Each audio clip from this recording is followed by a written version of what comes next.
Hi, everyone. Welcome back. Another session of A Few Minutes with Maureen MacMahon. Maureen, how's it going? I'm good. I'm good. How are you doing?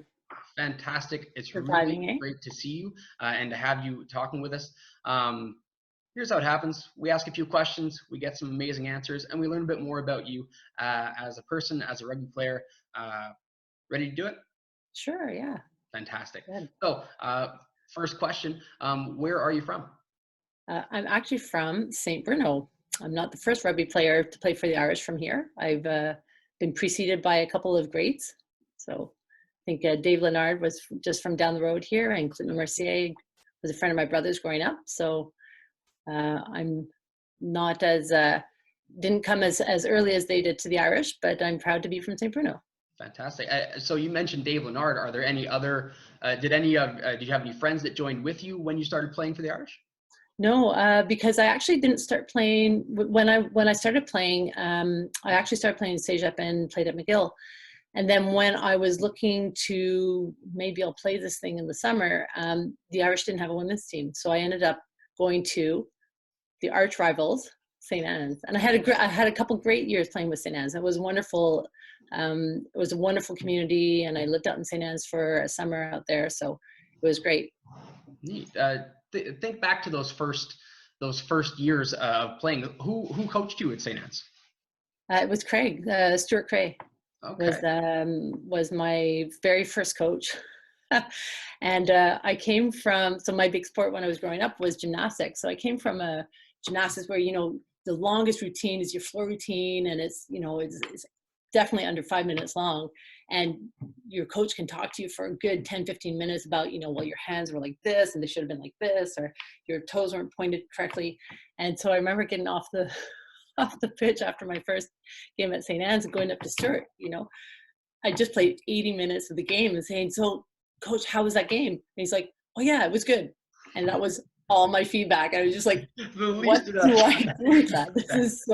Was so not my expectations, so not my experience. So it was really interesting. And so I really learned to, okay, self-analyze and get and talk to my teammates. But yeah, so that was that's my overriding memory of Stuart Cray as a coach. That's As a funny. friend is another thing, but That's funny. I mean, like you said, you're expecting this huge list of very fine comb tooth details, and you get yeah, you're good. yeah. Well, that's But fantastic. that time, like about 10 minutes in, when I tackled and maybe my shoulder wasn't in the exactly right place and I took a step that wasn't too big, that's what I was looking for. But yeah, so it's different in rugby, eh? So. Did you ever have a coach that was really analytical in that sense, where they looked at those kind of minute details? Well, for sure, because I don't know if everybody knows, but I played for the national women's team for quite a while, and we would go. So when we were playing, we would do a lot of video review, and that's really where you get to stop and look and be technical about that, and really kind of perfecting. And it's kind of taking what are you doing on the field, because what you do in practice really doesn't always translate into what happens when it's live, and you don't have that controlled situation. So to see, are you able to put in practice the techniques that you're doing in practice? Are you able to put them in the game, and then being able to fine tooth comb it? So it wasn't something that for me was available until I got to the national level. But certainly, I think these days there's lots of opportunity to do that, because it's so much. I'm ancient, right? So we didn't have like smartphones that you could could Have it film parts at of the point of practice your or parts of the fingertips. game. So, but it was really valuable, because I'm like, that's the way I run and that's what I do, because it doesn't feel the way it looks, right? So, I think you're absolutely right. So many times in a game, do you want to think back later on, but the adrenaline is kicked in and then it's worn off, and your mind is a blank for certain snapshots. And I do think that video analysis is a strong part. So we'll go back a bit more here. You mentioned you got in to rugby in CEGEP and then university. What made you start playing rugby? so at high school, so as I said, so there was no women's rugby that I knew of when I was growing up. And at high school, I played soccer. So when I went to CEGEP, So I had been a gymnast. So I was doing a lot of gymnastics, and I didn't have a lot of time for other sports. So I played a little bit, you know, with of soccer with the high school team. And then when I was at CEGEP, my second year, I had finished, I had finished gymnastics. I was looking for, you know, a sport to play, and there was no soccer. So one of my friends convinced me to go out to this game called rugby, and I'd never seen, like, I'd literally never seen it on TV. I'd never seen a game live. I had no idea what I was doing. And funny enough, one of my coaches went on to be Spike. He was coaching he was playing, I think, with the Wanderers, and and I played number 8. And so I had practiced, I think, a couple of times at second row, and I played number 8, and that was way back in the days when the 8s weren't allowed to break. And all I knew was I was the second row behind the second rows, and that's all I did the whole season. I won't tell you how many points we scored, because it was, you can count them all on one hand. But so that's just because Marianopolis didn't have any soccer. That's how I got into it. And then when I went to McGill, I kind of had this idea that I would play soccer, but I just didn't have any idea how to go about kind of getting in touch with coaches. Okay. And again, it was before the internet, so you can just look those things up, right? So and some of the girls that I played with at Marianopolis at Open Air Pub kind of dragged me from the partying in the first week and took me up to Forest Field up behind, and then I just started playing rugby with McGill at that point. So. That's and again, and we've heard it in a few different other interviews, but you know, we always kind of get pulled into rugby, not so much by interest, but by our friends, by the community of it. That community is huge, you know, and when you go, you know, and those transitions are often where people, especially girls, kind of drop sports because they want to focus on school. And it just gives you, especially going into a new school, like going into McGill, where there's thousands of students, and all of a sudden you have this noyau, you have this kind of group of people that you have, and not necessarily from your program, not that you would associate with otherwise, but you have this family that's there. And so rather than distracting from your studies, I think it just helps to concentrate your time, because everybody's in the same thing, right? Everybody has classes and sport, and then it's expected that, you have to make that time for homework. So it was just a great experience for me for my 3 years at McGill, and I'm still friends with some of the girls from that team. So now you've done a lot in rugby, and I really want to know, this is something that I love asking people, but especially I'm going to be listening all ears here, what's your best memory as a rugby player, or even as a coach, or as a mentor? Gosh, how much time do we have? Long as it takes. I have to say, one of my best memories as a coach, I'll go there first, was aside from when I was coaching the Irish, but I hadn't stopped playing, but I'd stopped playing with the national team, and I was helping coach U of T. And U of T is a great school, great doctors and lawyers come out of there, and they have a rugby team, and those girls will be great doctors, great lawyers, great minds. But, they were playing against Guelph, and Guelph has this great kin program, and all the team, they were all like 5'8", 5'10", and U of T, they're, and I'm just like, oh my gosh, I was assistant coaching, and like, I'm just like, we're going to get killed. Not that we're going to get killed, but like for me, I came from very much a winning background. And anyway, at the end of the game, the captain, Pagan Megan, kind of got up, and so the final score was like 40-0. And she was so proud and so thrilled with the girls because they had held their own. And meanwhile, I had been there like, I don't know what to say, they've lost, and it was a very one-sided game. And just seeing that, that resilience and the toughness that they had, and that they played their hearts out, even though, they were overmatched. And I learned that, like, that's one for me as a coach, that was one of the biggest learning, as a coach, as an athlete, as a person. I think it was one of the biggest learning things, that rugby is so much more than just winning. Yes, it's great to win, but for them, how do you define a win, right? And for them, that was defining a win. And all those girls are you don't have to be a winner. Like, you don't have to win to be a winner. You don't have to, you can go out and learn those lessons and be proud of what you've done, depending on what, setting those goals. So I learned a huge lesson that day, and it was, and I keep that with me a lot. Really enjoyed that. I really kind of take away with me. It sounds like the best loss ever. I mean, like you said, you tough sometimes when to draw a positive from a game like that, when you could see ahead of time, you're forecasting that this was not going to be, it wasn't going to turn in your favor. I think it kind of gives goosebumps when a player steps up and lifts their team up, even in a situation like that where there probably are more negatives than positives. And just for me, coming from such an elite background, I think, so I was so focused for so long on kind of, being the best and winning and that. And so to come and see just the not the other side, but another side of rugby, it was, and what rugby can bring to like to people in their development as people, so yeah. Fascinating. Can you think of one, your most memorable moment as a player? Oh gosh, I know I even had these questions beforehand. I still don't know.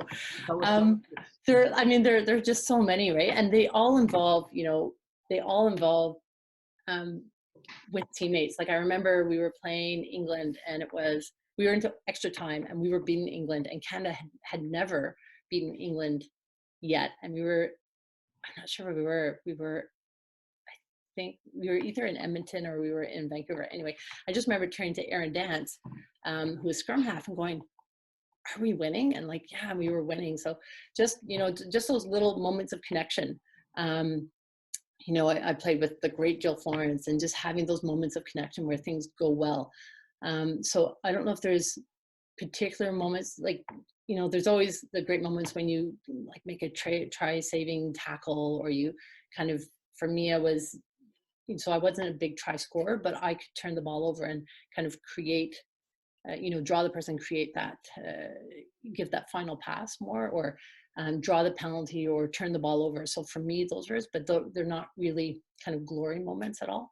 So for me, really, it is kind of those kind of magic connections where I can just get that ball off just before I get smushed, and then the winger, like an 8-9, and then or an 8-14, and then that person can just take off and go and give them that space. So so I guess that would be, I guess, so those are some of them. Amazing. Playing in England, where I played in England and Wales, where you'd be frozen, and but picking your teammates up literally out of the mud, and and the end of those games and the end of those trainings were some of the best times, when you can finally go inside and get some heat. Yeah, I mean, what you look forward to at the end, but like you said, that those connections in the game, right? That little moment of, are we up? Are we winning? And again, against a powerhouse country like England, known for rugby. What a moment! What a memory to have. That's really neat. We didn't win that in the end. It went into even more extra time, and they yellow carded one of our big second rows, and they pushed over a try. Anyway, that one took a long time to get over, but yeah. For me, when I was playing big games, so some people have really strict rituals. There was one person we were playing with, and she had, okay, I have to put my left foot on, my left sock on, then my right sock, then I have to put my left shoe on, then my right shoe, and kind of had it all written down, like had a really strict pre-game ritual. So for me, it was just all about trying to stay calm, because certainly when you have that lead up, and I mean, even for club games, I'd feel that. So for me, I was always the person that had to bring the water. So I had to get the water. So that gave me something to do. I would, freeze the water the night before. Playing in the summer, it gets so hot, right? So bring and make sure I had to have that. So I had to pack my bag always in the same order. So I had to have my shoes, my socks, my shorts, my shoulder pads, my mouth guard, kind of going up. So just having that, I don't know if that's a ritual, but I think it's more that preparedness. And so that would, for me, would be able to say, okay, I have everything and I'm ready. I think a lot of people I know a lot of senior men could probably do with that ritual of checking their stuff the night before. the amount of times I've seen guys show up and say, "Can I buy some socks?" You know, yeah, I think that's a great ritual to have. Yeah.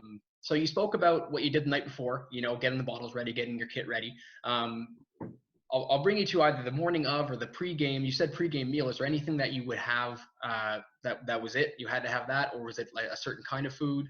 Yeah, no, I always had to have eggs because just to give me that protein to carry me through. Mhm. And I could never have bacon or sausage as much as you love them. And so when you're, and you know, when you're away and you're competing with a national team, we would have buffets, right? So you can have, you know, you have sausages and eggs and bacon if you want that, or we did. I don't know if they have that now, but Mhm. um, and I love it, but I could never have it because it just didn't sit right with me. So, Okay. but yeah, I had to have eggs just to carry me through. But that's, you know, and then, you know, and cereal. Usually I'll have porridge as my Irish roots. I Yeah. have porridge pretty much every day. So yeah, and then if it's a later game, it's tougher, right? So it's tougher to stay hydrated. It's tougher to stay enough nutrition, but not be heavy. So heavy in your stomach. So kind of having those nuts and having that dried fruit would be important for me. So that was really how I would stay ready for the game and have enough energy so that I would get through to the end of the game.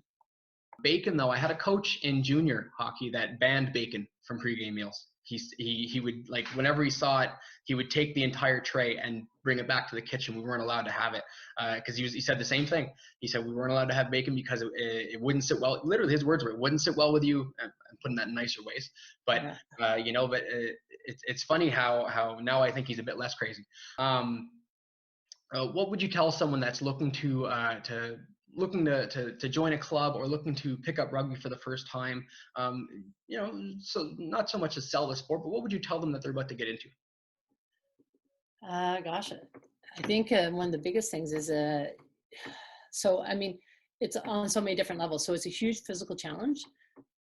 So I'll back up a bit. So I come from, you know, I come from strict sports and being quite disciplined, but I've had so many friends, and I have a great friend in Toronto, and we used to have these great debates about, you know, really rugby, you can make it what you want it to be.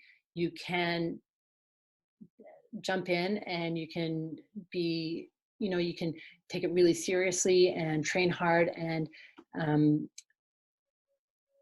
you know, seek out the right instruction and seek out, you know, look to make yourself better and really take it and go more towards the elite side of it. Or you can, it's really so open just to being able to jump in and find new friends, you know, and have just kind of even just go there for fitness. And you don't even, so when I was coaching, one of the things is you don't have to play until you're ready, you know, like you don't, to just kind of ease into the contact, because some people that can join, you don't have to have a huge sports background either, right? It's a great way to get fit. It's a great way to meet people. So both the Irish, and when I was in Toronto, I played with Toronto Scottish. We had a lot of people that were new to the city and new to the country. And it's a great way just to suddenly jump in, and you have a whole bunch of, you have a great social group around you of like-minded people. People that aren't necessarily like you, but certainly like-minded. So whether it's for you want to go far in the sport, or whether it's that you want to do a little bit of fitness or get outside on a great summer's evening.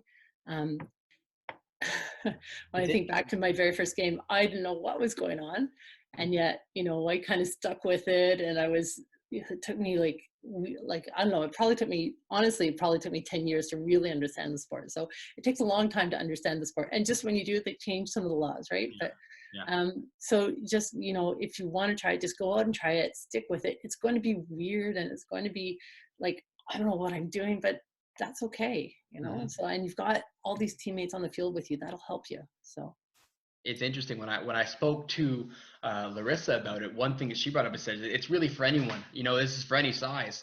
You know, you can be tall, you can be short, you can be slow, you can be fast. This sport is for you. Did you have a favorite rugby player when you were playing? Did you have anyone that you kind of that you looked up to? and I was playing, I mean, we didn't have exposure to anybody else, right? It wasn't on TV at all.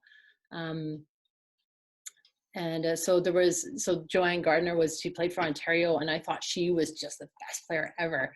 And then so she was a flanker, and I just wanted to be like her, and she played with the Canadian team also at that time.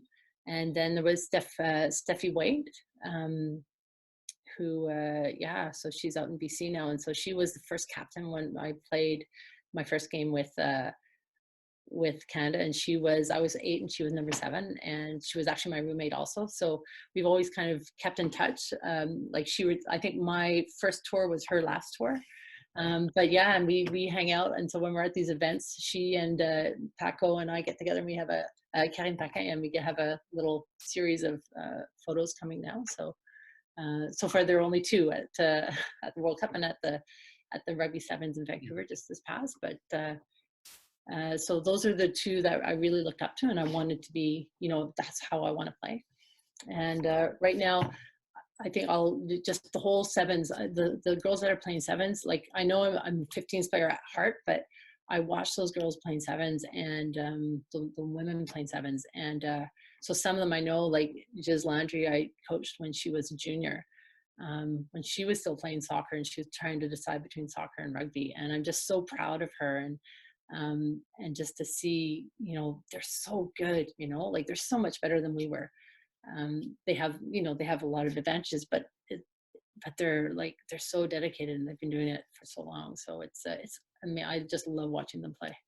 I got to see our women's team play, our sevens women's team play at Pan Am in 2015 when I was working with Canadian Olympics, and I couldn't have met a more humbler group of ladies that absolutely terrified the crap out of me when they got on the field. Like you said, they do have, there are advantages now, with training and with the coaching as well. But just fantastic people as well. Okay, last question for me is your favorite athlete across any sport? Who would that be? So yeah, I'm not sure. I was thinking about it a little bit, and who would be my favorite athlete. And I have so much respect for, even like I hate watching MMA, but I have so much respect for those athletes because they're so fit and they have to do all the so much training and discipline for it. And I remember a long time ago when, I don't know if you remember Torpedo, the swimmer from Australia. And he was talking about how one of his inspirations was he had a friend that went through leukemia and had terrible amount of pain with or some kind of treatment for cancer. And that was a few years ago, and probably more than a few years ago. But so I think, whether an athlete or an inspiration, somebody that suffered for his activity was, it's cliche, but to say, Terry Fox for me was one of the great athletes where he pushed himself and took his body to where he could. I think, when I would be training and be tired and be, hurting and like, I just don't want to, I think we need those inspirations to keep on going. And I think about one thing that always hits home with me is right around when schools have the Terry Fox run, they play on the radio a recording of Terry Fox running, but you don't know it's Terry Fox running. You just hear this what sounds like a hinge just going back and forth rhythmically, and then they say, that's Terry Fox's, Terry Fox running, and that hits really hard when you think about, the noise and the perseverance and the resiliency that he would have had to have through all that adversity, not only running for the Marathon of Hope, but through what he was going through. You were fantastic. And like I said, it's always a pleasure talking to you. So thank you for doing this with us. Okay, well, thanks, Tim. Like, and to all the Irish, I think what you're doing with keeping the community together is really, really great, because it's tough. It's as we were talking about before, it's a different, hopefully not normal, but it's a different time that we're going through. So you're right. All we can do is keep our head up and keep going every day, right? Yeah. Great. Well, thanks again. Thanks, and I really appreciate it. Okay, bye.